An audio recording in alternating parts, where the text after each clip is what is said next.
Sinh tồn tự nhiên review, hãy đăng ký và theo dõi chúng tôi. Đây là động lực to lớn để chúng tôi tạo ra những video thật ý nghĩa gửi đến người xem. Chân thành cảm ơn. Hôm nay, nhiếp ảnh gia vẫn đến nhà Sakina như mọi ngày. Từ sáng sớm, mấy mẹ con cô đã thức dậy. Zoya, Rachel, Asam và Hakan đều có mặt trong căn nhà nhỏ. Nhưng hôm nay, cuộc sống vốn đã nhiều khó khăn của họ lại gặp thêm một sự cố nghiêm trọng. Nguồn nước sinh hoạt trong khu vực được thông báo là không còn an toàn. Sakina nhìn nhiếp ảnh gia rồi lo lắng nói: cơ quan y tế vừa gọi điện thông báo rằng nguồn nước này không thể uống được vì có virus. Vì vậy, chúng tôi phải ra suối lấy nước. Nước này không thể dùng để uống. Tôi phải đổ hết nước trong bồn chứa trên mái nhà đi. Nước là thứ thiết yếu nhất trong cuộc sống. Không có nước sạch, mọi sinh hoạt trong nhà đều bị ảnh hưởng. Trong khi đó, thời tiết ở vùng núi lại rất nóng. Bọn trẻ cần uống nước thường xuyên. Chỉ cần dùng nhầm nguồn nước bị nhiễm bẩn, sức khỏe của cả gia đình có thể gặp nguy hiểm. Sakina không thể chờ đợi lâu hơn. Cô nói tiếp: bảo bạn của anh lái xe đến đây. Tôi sẽ gửi Asam và Hakan cho Ali trông giúp. Cô hiểu chuyến đi lấy nước sẽ không hề dễ dàng. Đường lên núi vừa xa, vừa gập ghềnh. Hakan còn quá nhỏ. Asam lại hiếu động. Nếu mang theo cả hai đứa trẻ, Sakina sẽ rất khó trông nom các con. Trong lúc chuẩn bị, cô cúi xuống nhìn Asam rồi dịu dàng nói: Asam, tự hôn mình một cái nào. Cậu bé hôm nay trông có vẻ hơi mệt. Có thể vì thời tiết quá nóng, cũng có thể do phải thức dậy từ sớm. Sakina lại quay sang Rachel. Rachel, mẹ phải chải tóc cho con. Dù đang lo lắng vì nguồn nước bị ô nhiễm, cô vẫn không quên chăm sóc từng đứa trẻ. Sakina nhìn quanh rồi nói: chúng ta cần xô để đựng nước. Những chiếc xô trong nhà ít quá, sẽ không thể lấy được bao nhiêu. Sakina muốn mua một cái mới để nước lấy từ suối mang về. Cô lại nhắc nhiếp ảnh gia: bảo bạn của anh đến đây nhé. Nhiếp ảnh gia đáp: được rồi. Sau đó, Sakina bước lên mái nhà. Trên đó là bồn chứa nước vẫn thường được gia đình sử dụng mỗi ngày. Cô mở van và bắt đầu xả bỏ toàn bộ phần nước bên trong. Dòng nước chảy xuống, mang theo số nước mà trước đây họ vẫn dùng để ăn uống và sinh hoạt. Sakina nhìn bồn nước rồi nói: nước này không thể uống được. Dù rất tiếc, cô cũng không thể giữ lại. Trong hoàn cảnh thiếu nước, việc đổ bỏ một bồn nước lớn là điều không ai mong muốn. Nhưng sức khỏe của các con quan trọng hơn tất cả. Chỉ một lần bất cẩn cũng có thể khiến bọn trẻ bị bệnh. Sau khi xả hết nước, Sakina nói: chúng ta xuống dưới thôi. Ra cửa hàng mua một cái xô đựng nước, để chúng ta còn mang nước về.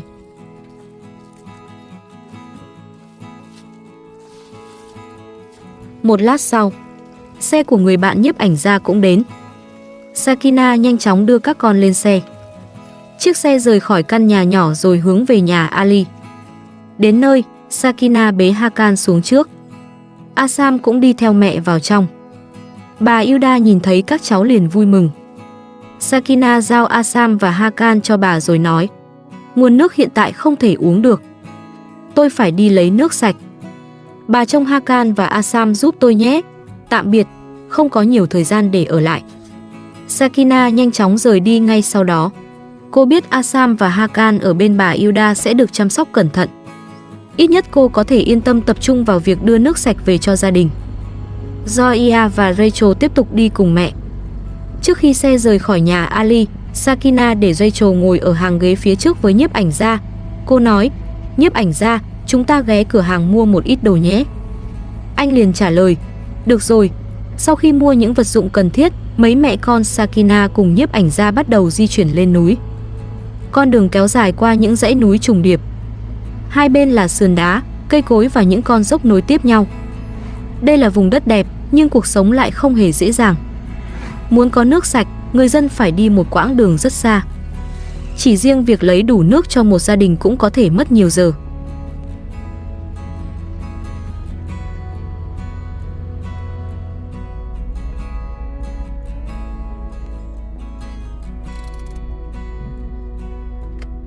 Một lúc sau, chiếc xe cũng đến nơi có nguồn nước suối.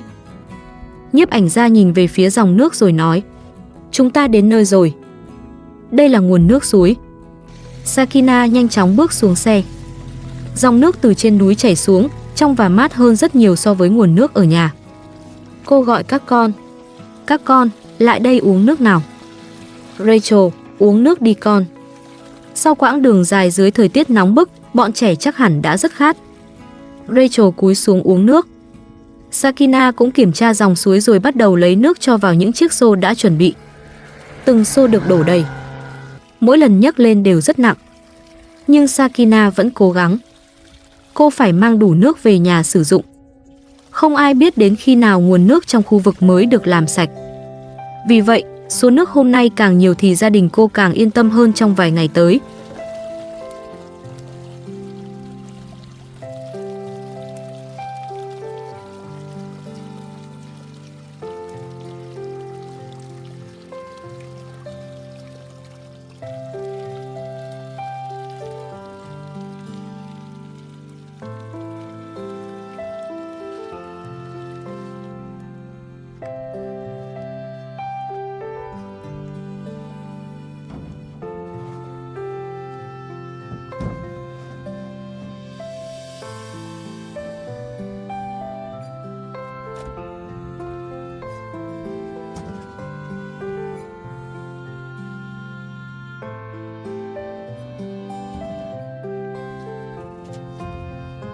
Sau khi đã lấy đủ nước, Sakina nói: Nhiếp ảnh gia, chúng ta đến dưới gốc cây óc chó đi. Mọi người di chuyển đến một cây óc chó lớn gần đó. Bóng cây che bớt ánh nắng, tạo ra một khoảng mát hiếm hoi giữa vùng núi nóng bức. Sakina nhìn các con rồi dặn: Các con chơi vui nhé, nhưng không được chạy ra ngoài đường đâu đấy. Sakina không muốn Zoya và Rachel vì mải chơi mà chạy ra khu vực nguy hiểm. Cô chỉ xuống dòng nước rồi nói: Nguồn nước này chảy từ trên núi xuống. Trước khi rời đi, Sakina nhìn lên cây óc chó rồi nói: Nếu quả óc chó đã chín, chúng ta sẽ hái một ít. Nhiếp ảnh gia nhìn những quả trên cây rồi đáp: Quả óc chó chín rồi.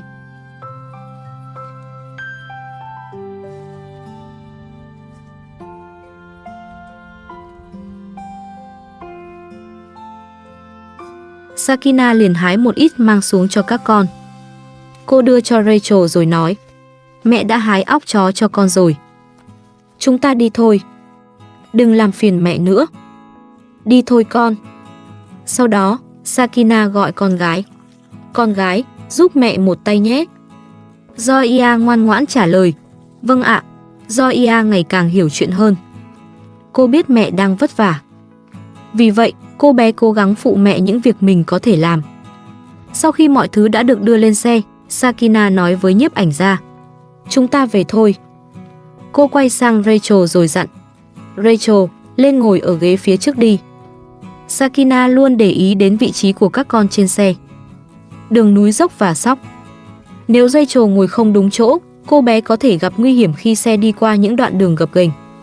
Sau đó, cô tiếp tục nhắc: Rachel, lên phía trước xe nhé. Ngồi phía sau nguy hiểm lắm. Đó là cách Sakina bảo vệ các con trong một cuộc sống luôn có quá nhiều rủi ro. Sau khi lấy đủ nước sạch từ dòng suối trên núi, Sakina cùng Zoya và Rachel bắt đầu lên đường trở về căn nhà nhỏ. Chiếc xe chậm rãi đi qua những con dốc quanh co. Phía sau là những xô nước đã được đổ đầy, cùng một ít quả óc chó vừa hái dưới tán cây lớn. Quãng đường trở về vẫn còn xa, nhưng trong lòng Sakina lúc này đã nhẹ nhõm hơn đôi chút. Ít nhất, cô đã có nước sạch để nấu ăn, pha sữa cho Hakan và chuẩn bị nước uống cho các con. Một lúc sau, chiếc xe cũng dừng lại trước nhà Sakina. Vừa bước xuống, cô lập tức gọi nhiếp ảnh gia: Nhiếp ảnh gia, lại đây giúp tôi một tay. Những chiếc xô chứa đầy nước khá nặng. Nhiếp ảnh gia bước đến giúp cô đưa từng vật dụng xuống xe. Trong khi đó, Sakina nói: Những quả óc chó này là phần của Rachel, còn những quả này là của mẹ. Vậy bữa trưa chúng ta ăn óc chó nhé. Ngày mai mẹ sẽ mang óc chó cho con. Đừng làm bẩn quần áo nhé. Rachel vui vẻ nhìn phần óc chó mẹ dành cho mình. Đó không phải món ăn đắt tiền, nhưng đối với những đứa trẻ, mỗi món quà nhỏ mẹ mang về đều khiến chúng vui. Sakina cũng luôn cố chia đều mọi thứ cho các con.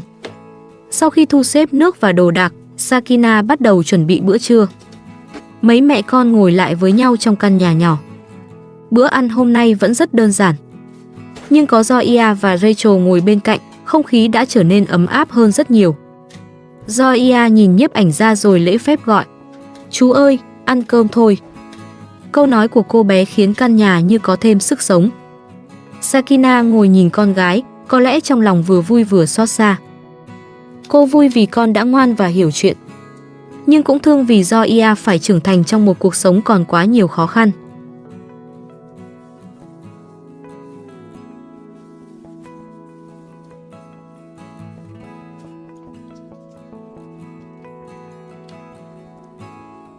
Một lúc sau, bên ngoài lại vang lên tiếng người. Bà Hilda đã đưa Asam và Hakan trở về nhà Sakina. Vừa bước vào sân, bà nhìn quần áo của bọn trẻ rồi nói: "Thay quần áo cho các cháu đi.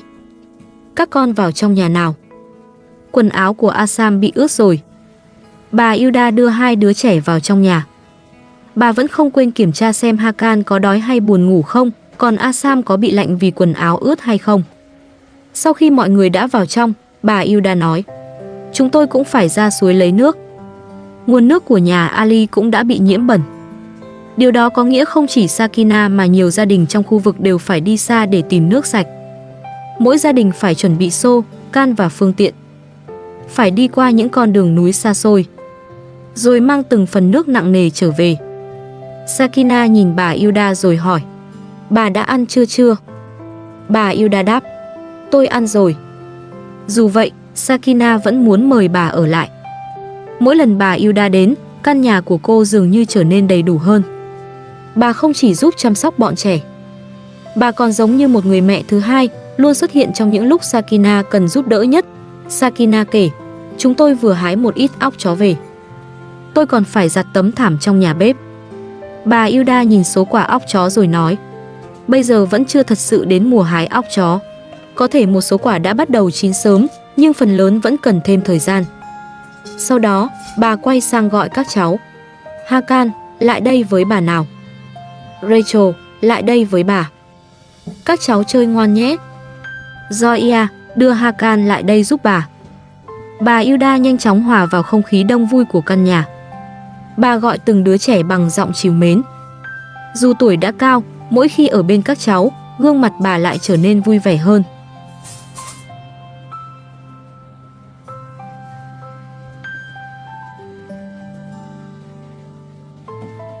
Một lúc sau, Sakina bước vào nhà bếp rồi mang tấm thảm ra ngoài sân. Tấm thảm đã bám nhiều bụi và cần được giặt sạch. Nhưng ngay khi chuẩn bị trải thảm xuống, cô chợt nhớ đến số lúa mì đang đặt gần đó. Sakina nhìn khu vực sân rồi nói: "Lúa mì đang để ở đây. Có thể chúng sẽ bị nước làm ướt.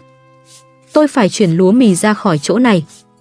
Số lúa mì ấy là lương thực của gia đình trong nhiều tháng. Sakina nhanh chóng chuyển số lúa mì sang nơi khô ráo hơn. Sau đó, cô trải tấm thảm rộng ra giữa sân rồi gọi: "Con gái, mang bột giặt lại đây cho mẹ." Zoe nghe thấy liền chạy vào trong lấy bột giặt. Cô bé mang ra đưa tận tay mẹ. Sau đó, Zoe và Rachel cũng bước lên tấm thảm, muốn phụ Sakina giặt. Sakina nhìn hai con rồi nói: "Các con không cần phải giúp mẹ đâu. Con yêu, vào trong nhà đi. Đừng làm phiền mẹ nữa." Cô sợ quần áo của các con bị ướt, cũng sợ chúng trượt ngã khi xà phòng khiến mặt thảm trở nên trơn. Nhưng Zoe và Rachel lại vô cùng thích thú. Đối với chúng, việc giặt thảm không phải một công việc nặng nhọc. Đó giống như một trò chơi với nước. Hai cô bé bước qua bước lại trên mặt thảm, dùng chân chà lên những phần có bọt xà phòng. Tiếng cười vang lên giữa khoảng sân. Sakina nhìn các con, cuối cùng cũng không thể tiếp tục từ chối. Cô để Zoe và Rachel được vui chơi một lúc. Dù tấm thảm có thể chưa được giặt nhanh như dự định, nhưng đổi lại, các con đang có một khoảng thời gian thật sự vui vẻ bên mẹ. Có lẽ những khoảnh khắc như vậy rất hiếm hoi. Những đứa trẻ không phải lúc nào cũng được ở cùng Sakina. Chúng cũng không thường xuyên có cơ hội vui chơi thoải mái mà không phải nghe người lớn tranh cãi. Vì thế, hôm nay, Sakina chấp nhận để mọi thứ chậm lại một chút, chỉ để đổi lấy tiếng cười của các con.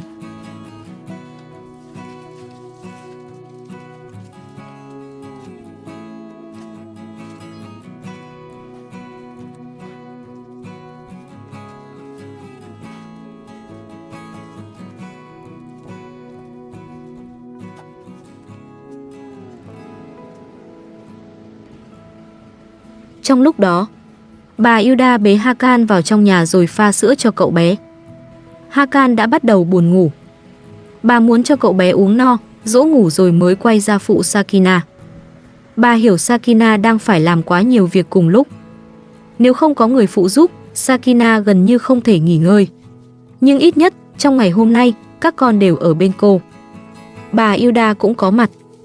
Mọi người cùng làm việc, cùng chăm sóc bọn trẻ và cùng chia sẻ những phút giây bình dị. Đối với Sakina, như vậy đã là một niềm hạnh phúc rất lớn. Cô chỉ mong có một căn nhà đủ an toàn. Có thể cuộc sống ấy vẫn còn rất xa. Nhưng mỗi lần nhìn thấy Zoya, Rachel, Asam và Hakan cùng xuất hiện trong căn nhà nhỏ, Sakina lại có thêm lý do để tiếp tục cố gắng. Bởi cô hiểu rằng mọi vất vả mình đang chịu đựng hôm nay đều hướng đến một điều duy nhất. Đó là giữ cho các con một nơi để trở về và một mái ấm mà ở đó, tình yêu thương sẽ luôn lớn hơn tất cả những khó khăn ngoài kia.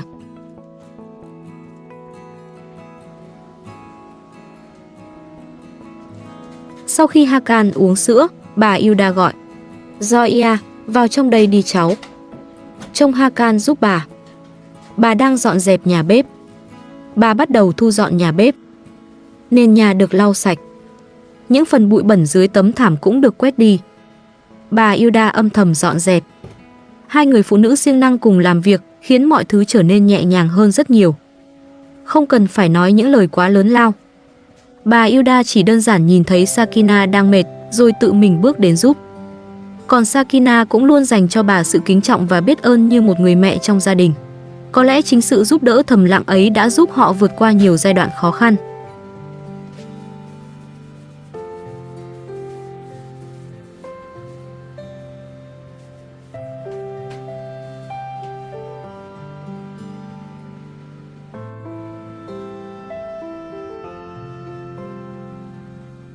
Sau khi tấm thảm được giặt sạch và nhà bếp cũng gọn gàng hơn, Sakina bước ra khu vườn. Cô cầm vòi nước, chậm rãi tưới từng gốc cây. Mặt đất đã khô đi dưới cái nóng gay gắt. Dòng nước vừa chạm xuống, lớp đất lập tức sẫm màu hơn. Sakina nhìn những cây ớt rồi nói với nhiếp ảnh gia: Tôi thật sự rất thích những cây ớt này. Chúng đang phát triển rất tốt. Nhớ trông nom khu vườn giúp tôi cẩn thận nhé. Những cây ớt trong vườn không quá cao, nhưng chúng ra quả rất đều.